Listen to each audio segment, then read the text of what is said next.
right, 25 minutes before 10 o'clock. A couple months ago, I was in the desert, Robin. I went to my brother's place in Yucca, Arizona. And guess what? There's nothing there. And it's hot. And it's hot here, but it's like really hot there. And it's dry. And you know that if you're going to pull something off that's against the law, you'll probably get away with it. That's right. Oh, exactly. I don't know if that's true, but it felt like that, didn't it? Oh, my gosh. Yes. All right, so we want to talk to Todd Scott right now. He's been a federal agent with the DEA for more than 20 years. He's an attorney and an author. His book, This Side of Night, is what we're talking about. This is the third crime novel in the Texas Border series. Amazon has it listed in the following way. It says, in the Mexican borderlands, a busload of student protesters is gunned down in broad daylight, a violent act blamed on the Sinaloa Cartel. Mm-hmm. So already I have a question. What is the Sinaloa Cartel, right? And oh my gosh, how frightful is that? A whole busload of kids just gunned down. Yeah. Todd, I was told I could say you address you as Todd, but you are Todd Scott. Good morning, Todd. Thank you for being on the show with us today. Good morning. Thank you for having me. I really appreciate it. And yeah, trust me, Todd is fine. And where are you? Where are you calling from? I'm actually calling from Arizona at the moment. I'm on a little bit of a book tour, and I lived in Arizona two tours of my DEA career. So I'm in Phoenix now, and it's very familiar to me. Is it hard doing your job as an agent, a federal agent, in like that area I just described, Yucca? To me, it seemed like miles and miles of nothing.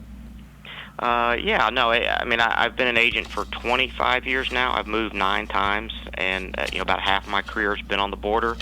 And these are beautiful places, but they're complicated places to work. But obviously, I've enjoyed it and have done it for a long time. So the fact that the opening line indicates that there's a bus tells me that this is a modern day story. This is current. Oh yes, the stories are kind of talked about as kind of modern westerns, and that's been true as kind of a tone, but they're all very current. They're all about the events and law enforcement that's currently taking place on the border. I want to tell you that I appreciate what you do. I think you guys are getting a bad rap for some reason or other right now. I don't know what we expect from our law enforcement. We want to be safe, but yet we have this nasty attitude. Yeah, it's a tough time to do this job, and I said I've been at it for a while, but all the agents I've worked with and all the state and local cops that I've been fortunate enough to work with in my career, I'm not sure that any of us would do anything else.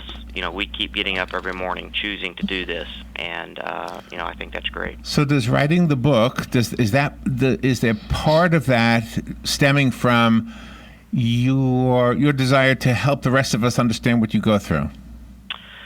Yeah, there's always that adage, write what you know, and at the time I was writing the first Big Bend book, I was living in El Paso, and so that Big Bend area is where most of the books have been set. But I hadn't written for a long time, and when I started writing again, I had all these stories, all this stuff that I'd kind of accumulated, and so the DNA of my job couldn't help but appear in these books. You also speak about relationships in your book. Yes, very much so. I'm fascinated by familial relationships. I'm fascinated by the relationships that develop between folks who do this job. It's kind of a unique fraternity.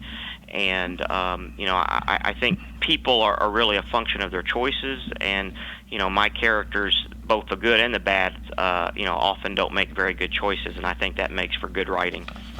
The Sinaloa Cartel, am I saying that right? And is that a real Right. Is that a real group? No, it's that's a fictionalized version of the Sinaloa Cartel. I've mixed both fact and fiction a lot through these books, and I wanted to write about a cartel that would be recognizable in how they function and what people had read about, in a newspaper and seen on TV. But I wanted to be able to go kind of off on my own in terms of the actual individuals in the cartel and how it worked in my particular section of West Texas I was writing about. And your characters are very human. There are not superhuman characters. They seem to all have flaws. Right, and I love the the kind of Jack Reacher books and those sorts of things where you have these I almost consider them superhuman protagonists who can kind of solve everything, and I love those books, but those weren't the books that I wanted to write.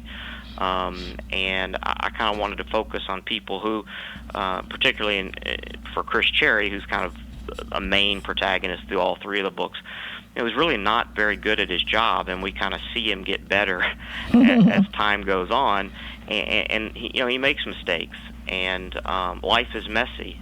These drug investigations are messy, and I wanted to reflect that in these kind of big brawling books. I always wonder, we speak to authors all the time, and when there's a series where there's a recurring character like Chris Cherry, does the character have a life of his own inside of your head? Is he talking to you even when you're not writing a book? It's kind of a weird way of asking. Do.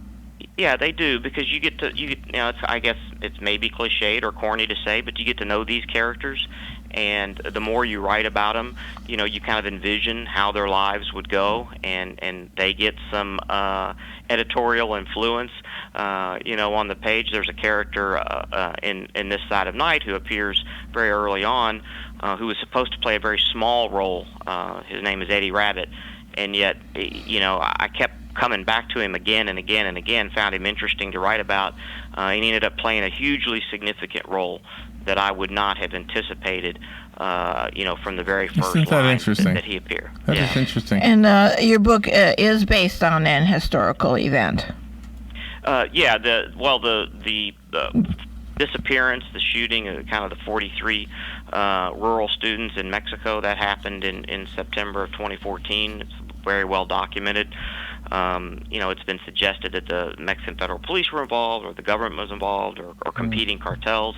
I mean, the actual, there's been a lot of investigations in the aftermath of it. I mean, the facts are in dispute, but one thing that can't be denied is that 43 young, students disappeared, and so I kind of use that as a touchstone to start off this book. But there's a lot of great nonfiction reporting that really goes into detail about that situation that I urge anyone who's interested in it to read. Well, you've got a built-in following. I was looking at some of the reviews for High White Sun and The Far Empty, and you're getting across the board really good reviews on those two books. The new book is called This Side of Night. If you want to become a new fan of J. Todd Scott, that's the name you would look up. I found it on Amazon. Do you have a website you'd like to recommend? Yeah, I have an author website. It's jtoddscott.com. It's pretty simple. I little pieces I write about the books and the business, and obviously there's bits about the other prior two novels on there as well. Wow. And any thoughts on the roundup of immigrants that we're seeing in the news yesterday and today?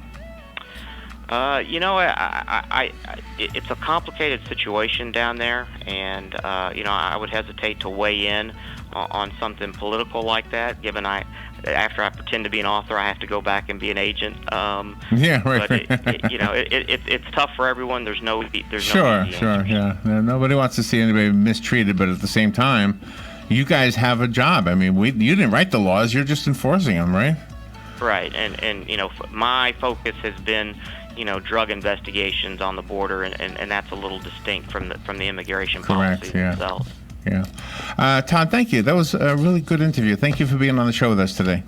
Yeah, thank you for having me. And the book again is called This Side of Night. J. Todd Scott. Thank you, Todd. We'll be right back.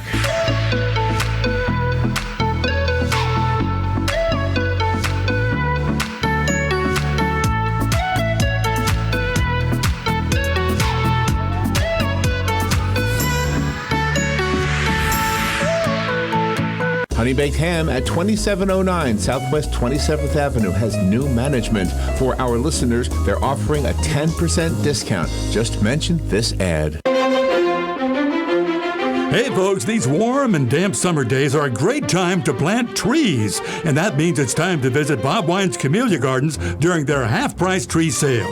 Here's what you do. Pick out a tree or two from Bob Wine's huge selection. His prices are the lowest in town. Then get another tree for half price. Simple as that. Get a tree at Bob's super low price.